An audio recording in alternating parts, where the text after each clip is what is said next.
Episode 15 की कहानी शुरू होती है और हम देखते हैं कि जीवुक मिनहन को मार रहा होता है और उसने जीवन को भी बचा लिया होता है, लेकिन जीवन बेहोश होती है जिसकी वजह से उसे हॉस्पिटल ले जाया जाता है।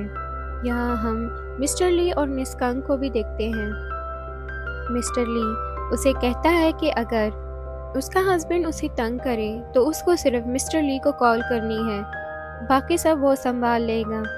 जिस पे मिस कंग उसे थैंक यू कहती है। जवाब में मिस्टर ली कहता है कि थैंक यू की कोई ज़रूरत ही नहीं है क्योंकि मैं ये सब कुछ कंपनी की तरफ से कर रहा हूँ जिसके लिए मुझे पेमेंट भी मिलती है। जो सुन के मिस कंग कहती है कि नहीं, आपने एक दफ़ा मुझसे कहा था कि आप मेरी परवाह करते हो, इसलिए मैं आपको थैंक यू कह रही थी। यहाँ मिस्टर ली को जीवुक की भी कॉल आती है और हमें पता चलता है कि जीवुक और मिनहन दोनों ही लॉकअप में बंद है।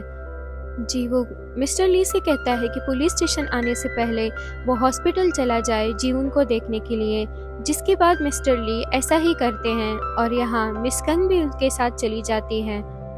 जीवन को अभी भी होश नहीं आई होती है। स्टाफ से पूछने में पता चलता है कि जीवन अभी ठीक है और उसे जल्दी ही होश आ जाएगा।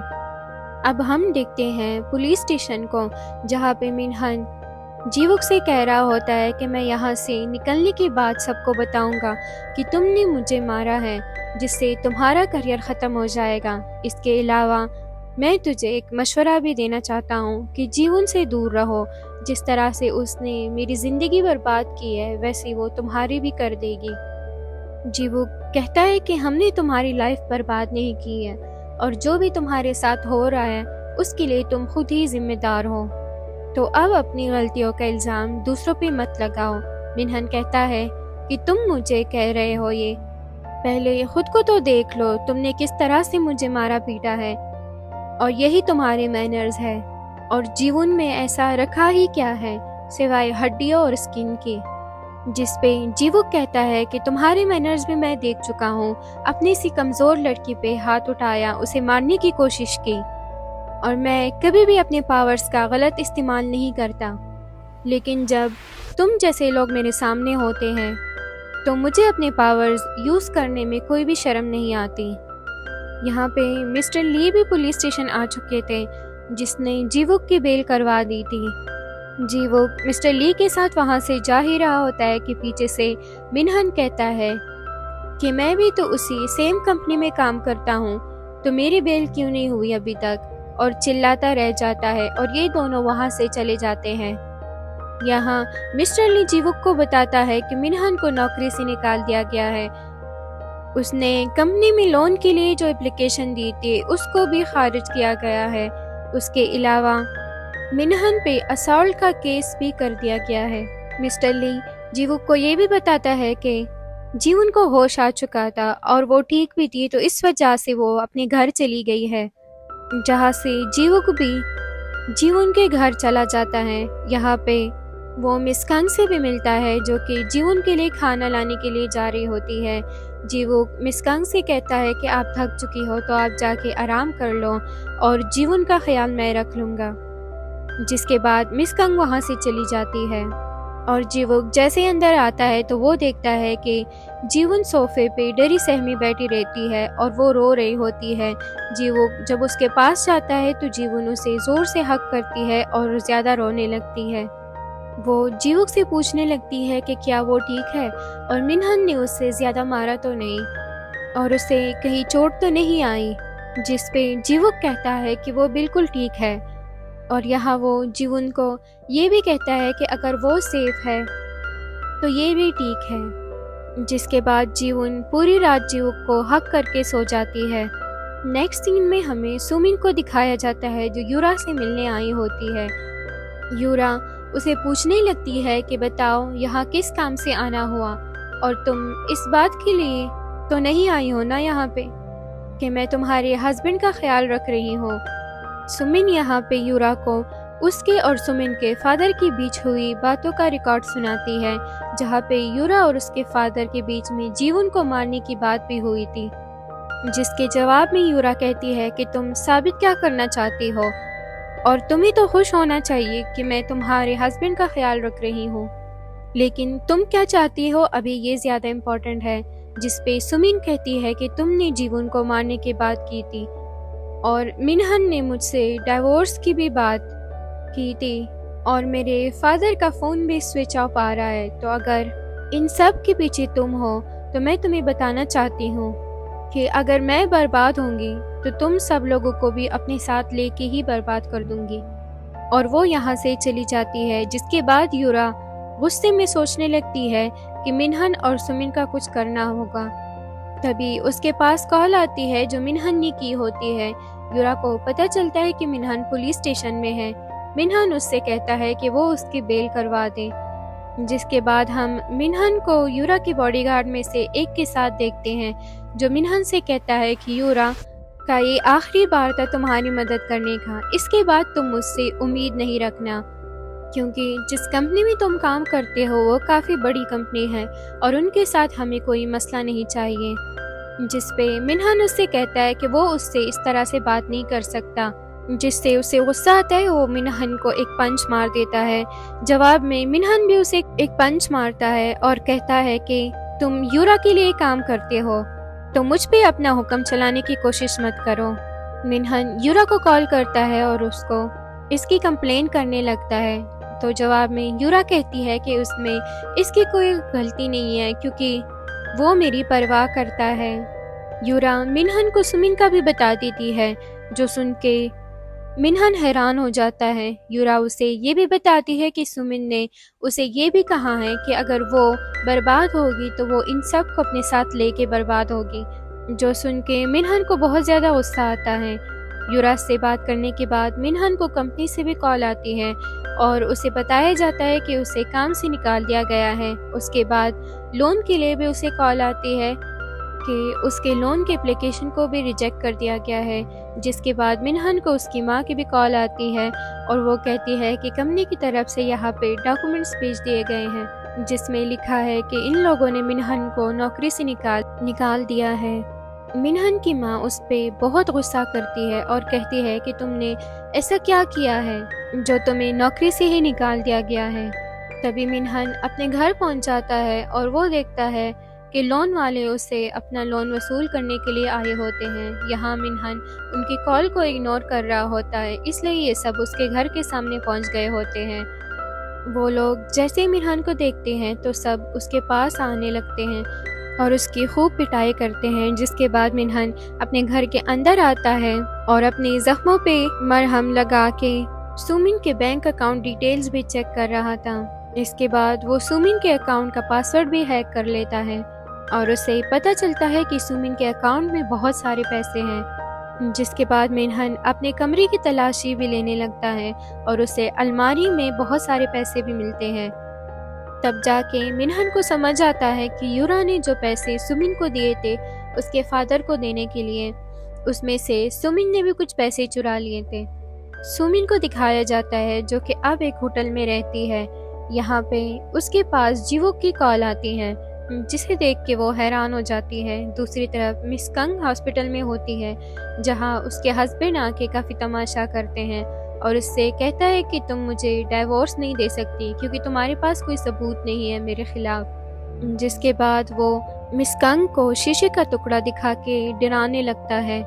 उसी वक्त यहाँ पे मिस्टर ली भी आ जाता है, जो उसे पीट कर वहाँ से भगा देते हैं और कहते हैं कि आइंदा से अगर वो यहाँ दिखा तो उसके लिए अच्छा नहीं होगा, और वो वहाँ से चला जाता है। मिस्टर ली मिस कंग से उनकी हेल्थ का पूछते हैं तो जवाब में मिस कंग कहती है कि जीवन अब कैसी है। मिस्टर ली उसे बताते हैं कि जीवन अब ठीक है, लेकिन उसको सबसे पहले अपनी फिक्र होनी चाहिए। अब हम देखते हैं कि जीवुक और सुमिन एक साथ होते हैं। सुमिन कहती है कि मुझे यकीन नहीं हो रहा कि तुमने मुझे कॉल की थी। जीवुक सुमिन से पूछता है कि उसकी शादी में सब कुछ ठीक चल रहा है, तो सुमिन कहती है कि नहीं, कुछ भी ठीक नहीं है और उसकी और मिनहन की तो डाइवोर्स भी होने वाली है। शायद ये मेरा कर्मा है क्योंकि उसके लिए मैंने अपने दोस्त को धोखा दिया था। जीवो कहता है कि अगर तुम मिनहन से डाइवोर्स ले रही हो तो इसका मतलब ये है कि तुम्हें जीवन और मिनहन पे शक है कि इनका अभी भी कुछ चल रहा है, क्योंकि तुमने जीवन को मारने की कोशिश भी की थी। जीवन कहती है कि मैंने ऐसा कुछ भी नहीं किया। और क्या ये सच बात है कि जीवन और मिनहन दोबारा से एक दूसरे के करीब आ रहे हैं, जिस पे जीवुक एग्री करता है और कहता है कि मैं चाहता हूँ कि तुम इन दोनों को रंगे हाथ पकड़ो। अगर तुम डाइवोर्स लोगे तो कंपनी की तरफ से तुम्हें कुछ भी नहीं मिलेगा, क्योंकि हमारी कंपनी सिर्फ फैमिली इंश्योरेंस देती है।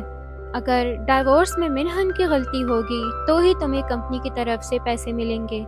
सुमिन हैरान होते हुए कहती है कि मेरा तो इसमें फ़ायदा है, लेकिन तुम मुझे ये सब क्यों बता रहे हो? जिस पे जीवुक कहता है कि मुझे जीवन मिल जाएगी जिससे मैं बहुत ज़्यादा प्यार करता हूँ। सुमिन कहती है कि तुमसे एक और बात भी पूछनी थी कि तुम मुझसे इतनी नफ़रत क्यों करते हो? जिस पे जीवुक कहता है कि तुम एक लालची और सेल्फ ऑब्सेस्ड लड़की हो, तुम्हें हर चीज़ में सिर्फ अपना फ़ायदा ढूंढना होता है। सुमिन कहती है कि अगर ऐसी बात है, तुम मुझे ऐसा समझते हो, तो फिर तुम मेरे साथ काम क्यों करना चाहते हो? जिस पे जीवुक कहता है कि मैं तुम्हें पसंद नहीं करता, इसका मतलब ये नहीं है कि हम दोनों एक साथ काम नहीं कर सकते। और फिर वहाँ से चला जाता है। जीवुक घर आके जीवन को ये सारी बातें बता देता है। दूसरी तरफ हम देखते हैं कि मिनहन सुमिन का ब्रांडेड बैग सेल पे डाल देता है। जीवन और जीवुक ये सोच रहे होते हैं कि मिनहन अब अपना काम निकलवाने के लिए युरा के पास ज़रूर जाएगा और सुमिन भी अपने लिए वो सब करेगी जो उसके हाथ में होगा। यानी कि सिचुएशन वैसे ही क्रिएट हो चुकी है जैसे ये लोग चाहते थे। युरा आज वो कैंडी खाती है जो जीवुक ने उसके लिए भिजवाई थी, और वो रेड कलर की शूज़ भी पहन लेती है। यहाँ पे उसका सेक्रेटरी आके उसे कहता है कि आप जापान जाने का कब सोच रही हैं, क्योंकि जीवुक सुमिन के फादर और जीवन की माँ के पीछे लग गया होता है और वो उसे हर जगह ढूंढ रहा होता है। युरा का सेक्रेटरी कहता है कि जीवुक को उस फैक्ट्री की फुटेज भी मिल गई है जहाँ पे वो लोग ठहर रहे हैं, लेकिन उसने टाइम से पिक्चर डिलीट करवा दी थी। वो उसे ये भी कहता है कि उनकी कंपनी बहुत बड़ी है तो हमें उनसे पंगा नहीं लेना चाहिए। जवाब में युरा गुस्से से कहती है कि तुम्हें क्या लगता है कि मैं इतनी आसानी से हार मान के यहाँ से चली जाऊंगी? अगर जीवुक को मैं संभाल नहीं पाई तो क्या हुआ? उसके दादाजी तो मेरे ही साइड है। अगले सीन में हम युरा को जीवुक के दादाजी के साथ देखते हैं, जहाँ पे वो दादाजी को अपनी तरफ करने की कोशिश कर रही थी, लेकिन यहाँ पे जीवुक आता है और कहता है कि दादाजी, मैंने आपसे किसी को मिलवाने का कहा था, जो कि और कोई नहीं जीवन होती है। जीवन को देख के युरा वहाँ से चली जाती है। दादाजी जीवन से पूछते हैं कि तुम क्या चाहती हो? तो जवाब में जीवन कहती है कि अब मैं अपनी खुशियों को अपने से दूर नहीं जाने दूंगी। मुझे लगता है कि हम दोनों बहुत अच्छा कर सकते हैं और जीवुक मेरे साथ बहुत ज़्यादा खुश रहेगा। आगे हम इन्हों को देखते हैं, जिसको उसके रेस्टोरेंट में कॉन्ट्रैक्ट मिल गया होता है। वो काफ़ी खुश होता है क्योंकि उसको अब जॉब मिल चुकी होती है, जिससे वो जीवन को थैंक यू कहता है। और जब वो ऑफिस आता है तो वो बार बार यून की सीट को देख रहा होता है। यहाँ उससे वेट नहीं होता और वो जाके इनडायरेक्टली जीवन से यून का पूछता है, तो जीवन को उसकी बात समझ आ जाती है और वो कहती है कि तुम फिक्र मत करो, यून जल्दी ही आ जाएगी। इसके बाद जब जीवन लिफ्ट से जा रही होती है तो उसे बार बार सुमिन की कॉल्स आ रही होती है, जिसको वो इग्नोर कर रही होती है। लेकिन लिफ्ट का दरवाज़ा जैसे ही खुलता है तो सामने सुमिन खड़ी थी, लेकिन उसे देख के जीवन कोई रिएक्ट नहीं करती। वो उसे इग्नोर करके वहाँ से जाने लगती है तो सुमिन उसको रोक के उससे पूछने लगती है कि तुम मेरे कॉल्स क्यों नहीं उठा रही हो? जवाब में जीवन कहती है कि मैं क्यों उठाऊं तुम्हारे कॉल्स? सुमिन कहती है कि मैं भी तुम्हारे लिए ये एक्सेप्ट करना मुश्किल होगा, लेकिन मिनहन और मेरी अब शादी हो चुकी है तो तुम उसका पीछा छोड़ दो। जीवन सिक्योरिटी को कॉल करती है और कहती है कि यहाँ पे कोई पागल लड़की आ गई है तो इसको बाहर निकाल दो। जिसके बाद वो सुमिन को कहती है कि मिनहन पिछले 7 साल से मेरा बॉयफ्रेंड था, लेकिन उसने मुझे धोखा दिया, तो तुम्हें क्या लगता है कि वो तुम्हारे साथ ऐसा नहीं कर सकता? जवाब में सुमिन कहती है कि जो भी है, लेकिन अगर तुम और मिनहन दोबारा से करीब आए तो मैं कंपनी में सबके सामने तुम लोगों को बदनाम कर दूंगी और सबको बता दूंगी। जीवन कहती है कि मिनहन को तो कंपनी से निकाल दिया गया है और तुम वैसे भी मिनहन से डाइवोर्स ले रही हो। तो मुझ पे शक करने से अच्छा है कि तुम अपने हस्बैंड को देखो और उस पे ध्यान दो। जिसके बाद सुमिन को सिक्योरिटी वाले वहाँ से निकाल देते हैं। अब जीवन सुमिन को मैसेज करती है और ऐसा प्रिटेंड करती है कि गलती से उसने उसे मैसेज किया है, जिसमें उसने लिखा था कि मिनहन, सुमिन आई थी अभी और तुम फिक्र मत करो, कंपनी में कोई उसकी बात का यकीन नहीं करेगा और हम अपना रोमांस बाहर ही जारी रखेंगे। ये सब पढ़ने के बाद सुमिन तो पागल सी हो जाती है और वो सबके सामने पैर पटकने लगती है और चीजें इधर उधर फेंकने लगती है और कहती है कि मैं तुम लोगों को नहीं छोड़ूंगी। अब यहाँ जीवुक जीवन से कहता है कि तुम्हारा काम तो हो गया, अब सुमिन की कॉल आएगी। और वैसा ही होता है। जीवुक को सुमिन की कॉल आती है। सुमिन कहती है कि तुम्हें जीवन चाहिए ना, तो वो तुम्हें मिल जाएगी, लेकिन उससे पहले मैं उसे बदनाम करूंगी, उसकी हालत भिखारियों वाली कर दूंगी। अब मिनहन को दिखाया जाता है जिसके घर पे कंपनी की तरफ से लेटर आया होता है जिसमें लिखा था कि कंपनी ने उसकी सैलरी रद्द कर दी है असॉल्ट की वजह से। लेकिन साइड पे एक नोट भी था जिसमें लिखा था कि अगर हस्बैंड एंड वाइफ में से किसी की मौत हो जाती है तो उसे कंपनी की तरफ से इंश्योरेंस मिलेगा। वो डायरेक्ट ये पेपर लेके यूरा के पास जाता है और उससे सुमिन को मारने की बात करता है, जिस पे यूरा भी मान जाती है और कहती है कि ये तुम्हारा आखिरी चांस होगा। यहाँ जीवुक जीवन के पास आता है और उससे कहता है कि मिनहन और यूरा एक साथ है। जीवन कहती है कि यानी आज ही वो दिन है। जिसके बाद जीवुक सुमिन को मैसेज करता है कि मिनहन और जीवन एक साथ है और साथ में ही उनका एड्रेस भी उसे बता देता है। सुमिन को दिखाने के लिए जीवन भी उस होटल में चली जाती है जहाँ पे यूरा और मिनहन एक साथ होते हैं। सुमिन जीवन का पीछा करते करते उस होटल में चली जाती है और रूम का डोर खोलने पे उसे वहाँ पे यूरा का सेक्रेटरी मिलता है। सुमिन उसे धक्का दे के जैसे ही अंदर जाती है तो यहाँ पे हम सेम वो सब कुछ रिपीट होता हुआ देखते हैं जो पास्ट में जीवन के साथ हुआ था। यूरा और मिनहन बेड पे लेटे हुए सुमिन की मौत की बात कर रहे होते हैं और मिनहन ये भी कहता है कि सुमिन के मरने के बाद उसको इंश्योरेंस मिलेगा। सुमिन अंदर आती है और ये यूरा और मिनहन को एक साथ देख के शॉक हो जाती है और इन दोनों पे भड़कने लगती है और कहती है कि मिनहन, मुझे लगता था कि तुम्हारा और जीवन का चक्कर चल रहा है पर यहाँ पे तो कुछ और ही है। और वो इनसे कहती है कि मैं पुलिस को रिकॉर्डिंग सेंड कर रही हूँ और अपना बाकी टाइम जेल में गुजारना। और यूरा से अपने फादर का भी पूछती है कि तुमने उसके साथ क्या किया है और साथ ही साथ इन दोनों की तस्वीरें भी निकालने लगती है। फोटोज क्लिक होने के बाद जैसे ही वो पीछे मुड़ती है तो वहाँ पे यूरा का सेक्रेटरी खड़ा था और अगले सीन में हम सुमिन को बेहोश और बंधा हुआ देखते हैं। यहाँ यूरा मिनहन से कहती है कि तुम तो वैसे भी इसे मारना चाहते थे तो चलो मारते हैं इसे, लेकिन यहाँ नहीं। जिसके बाद मिनहन सुमिन को उसी जगह ले जाता है जहाँ पे वो उसे मारने वाला था। होटल में यूरा अपने सेक्रेटरी से कहती है कि चलो उसे मिनहन और सुमिन दोनों से एक साथ ही छुटकारा मिल जाएगा और वो उससे सारे सबूत मिटाने का कह देती है। अब सुमिन को होश आता है, वो अपने सामने मिनहन को देखती है। वो जोर जोर से चिल्लाती है और उससे रिक्वेस्ट करती है कि वो उसे खोल दे और मिनहन उससे कहता है कि तुम जैसी लड़कियों के साथ ऐसा ही होना चाहिए।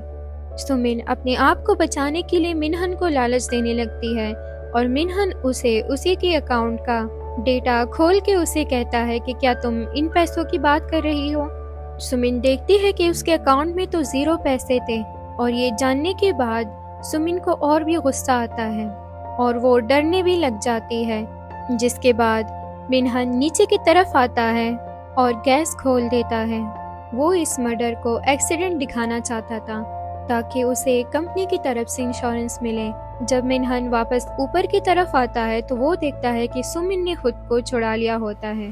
तभी पीछे से सुमिन नाइफ लेके बाहर आती है और मिनहन को धमका के उससे कार की चाबियां मांगने लगती है और सुमिन जैसे ही उससे चाबी लेने लगती है तो मिनहन उसे कुर्सी के जरिए नीचे गिरा देता है। अब दोनों के बीच में हाथापाई होती है और मिनहन सुमिन को बताने लगता है कि वो पुलिस को बताएगा कि जब उसकी वाइफ मर रही थी तो वो उस वक्त सामान लाने बाहर गया था अब जैसे ही वो सुमिन को मारने के लिए आगे बढ़ता है तो सुमिन उसकी लेग्स के बीच में जोर जोर से मारने लगती है, जिससे मिनहन नीचे गिर जाता है और सुमिन हंसते हुए कहती है कि तुम टेंशन ना लो, तुम्हारे पास खोने के लिए कुछ नहीं है। और ये बात मुझे जीवन ने बताई थी, और पता है मेरा मिसकैरेज नहीं हुआ था क्योंकि मैं कभी प्रेग्नेंट ही नहीं हुई थी। जिसके बाद सुमिन नाइफ की तरफ जाने लगती है और मिनहन भी ऐसा करने लगता है। इस दौरान सुमिन शीशे का ग्लास लेके मिनहन के सर पे फोड़ती है और फिर वो उसे जोर से धक्का देती है, जिससे मिनहन बिल्कुल जीवन की तरह शीशे से बनी टेबल पे जाके गिरता है और उसकी वहीं पे मौत हो जाती है। यहाँ पे अब पुलिस भी आ गई होती है। दूसरी तरफ जीवुक के पास मिस्टर ली की कॉल आती है और वो कहता है कि मिस कंग का केस भी सॉल्व हो गया है और जल्द ही उसका और उसके हस्बैंड का डिवोर्स हो जाएगा। जिसके बाद फोन कट करके वो जैसे ही जीवन की तरफ देखता है तो जीवन को एक मैसेज आता है और ये मैसेज मिनहन की फ्यूनरल का था। अगले सीन में ये दोनों मिनहन के फ्यूनरल पे जाते हैं और वहाँ पे वापस आते टाइम इनके सामने मिनहन की माँ आती है और वो इसे कहती है कि अगर तुमने मिनहन को नहीं छोड़ा होता तो वो कभी भी सुमिन से शादी नहीं करता। जिसके बाद हम देखते हैं कि सुमिन भाग चुकी होती है और मिनहन के मर्डर का इल्जाम उस पे था। मिनहन की माँ जब अपने घर वापस आती है तो वो देखती है कि उसके घर में सारा सामान बिखरा पड़ा था और वो पुलिस स्टेशन जाके इसकी कंप्लेन करने लगती है। जब जीवुक को ये बात पता चलती है तो वो समझ जाता है कि सुमिन अभी भी आसपास है। रात के टाइम जीवुक और जीवुन टीवी पे यही न्यूज़ देख रहे होते हैं। जीवुक जीवुन से कहता है कि पता नहीं मुझे क्यों अच्छा फील नहीं हो रहा। यहाँ हमें समझ आता है कि सुमिन की नेक्स्ट टारगेट जीवन थी, क्योंकि उसकी लाइफ बर्बाद हो चुकी थी और वो जीवन को भी बर्बाद करना चाहती थी। अब सुमिन आगे क्या क्या करती है वो तो हमें नेक्स्ट एपिसोड में ही पता चलेगा।